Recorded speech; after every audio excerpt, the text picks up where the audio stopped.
Hello दोस्तों। तो काफ़ी लोगों की क्वेरी आ रही थी कि एक सर्विस पे एक ब्लॉग बनाया है। तो भाई आज का ये ब्लॉग जो है वो सर्विस पे ही रहने वाला है। तो अभी हम कुछ देर में सर्विस सेंटर विजिट करेंगे। वैसे गाड़ी में तो कोई प्रॉब्लम नहीं है, बट चार्जर का एक इशू है और थोड़ा सा बेल्ट का नॉइस है। वो सबके में ऐसा हो रहा है या हमारे में ही है, वही चीज़ें पता करेंगे। तो जैसा कि आप देखेंगे, मेरा जो ये एडाप्टर है चार्जर, इसमें ऑन करते हैं तो इसमें कोई भी लाइट नहीं जल रही। तो ऐसे ही मैंने परचेज़ किया था, काफ़ी टाइम पहले ये प्रॉब्लम आ गई थी। तो आज इसको भी सही कराएंगे चल करके कि चार्जर वगैरह चेंज होगा या क्या चीज़ चेंज होगी। बाकी गाड़ी की सर्विस, क्योंकि गाड़ी को टाइम हो गया है काफ़ी ज़्यादा, तो उसकी सर्विस भी करा लेंगे और सर्विस एक्सपीरियंस भी आपसे शेयर हो जाएगा कि कितना जल्दी काम होता है, कैसे काम होता है। बहुत से लोग पूछते हैं कि मेरी गाड़ी में कोई आवाज़ वगैरह आ रही है या कोई प्रॉब्लम वगैरह आ रही है। तो वैसे आपको मैं अगर तो बताऊँ तो मेरी गाड़ी में कोई प्रॉब्लम अभी तक तो वैसी कोई प्रॉब्लम नहीं आई है। बस 2 बार वॉशिंग के टाइम पे इसका जो डिस्प्ले है ये काम करना, टच इसका काम करना बंद कर देता है।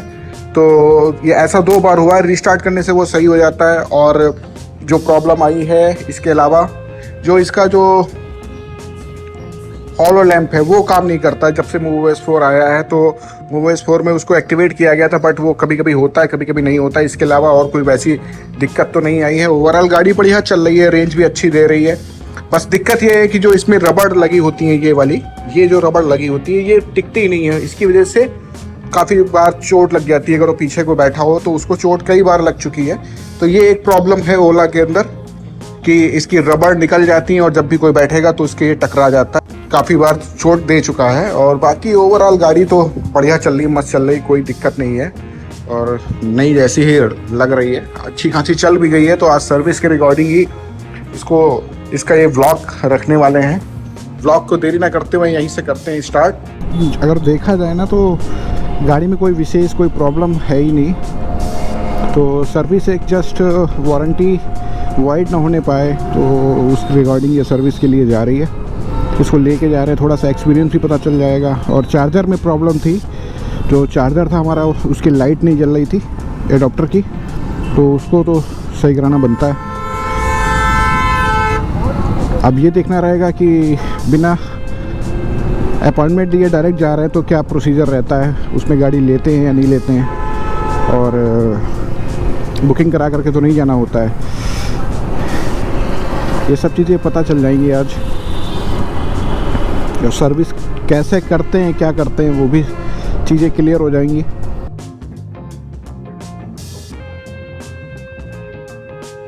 पहली बार लगा रहे हो? लगाया है,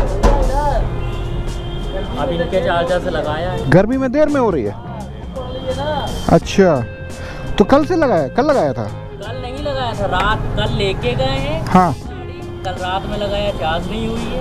अच्छा। यहाँ लेके आओ, इश्यूज रिजॉल्व कराने कह रहे हैं कि स्टेबलाइजर लगवाओ घर पे। अच्छा, नहीं वोल्टेज अगर वो स्लो आएगा ना तो चार्जर नहीं चार्ज करता। हमारा तो कई बार कट मार करके वो तेज आएगा तो नहीं होगा, स्लो आएगा तो नहीं होगा। लेना ही पड़ेगा। हाँ, लगा लो।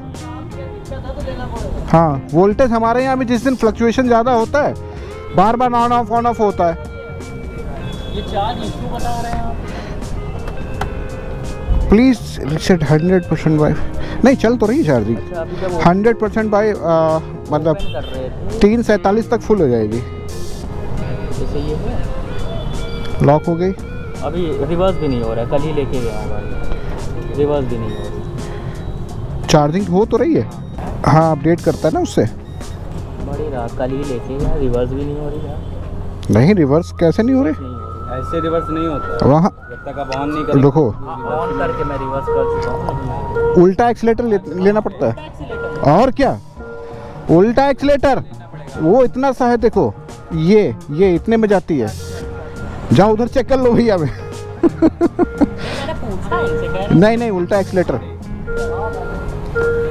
उल्टा करने में चार्ज नहीं हो रहा, इसके लिए स्टेबलाइजर लगवा देता। स्टेबलाइजर लगा लो, वरना चार्जर भी ख़राब हो जाएगा। फ्रेंड्स, मैं आ चुका हूँ ओला के सर्विस सेंटर यानी ओला के ट्रामा सेंटर में। और यहाँ पे वीडियो रिकॉर्ड करना बिल्कुल भी मना है। तो मेरे पास जो मेरा Insta360 था, मैंने उससे कुछ फुटेज ली हैं जो मैं आपको दिखा रहा हूँ। मेरा जो चार्जर है वो डायग्नोस करके उसका एडाप्टर चेंज कर रहे हैं और सामने आपको दिख रहा होगा। और यहाँ का हाल जो है वो बहुत ही बुरा है।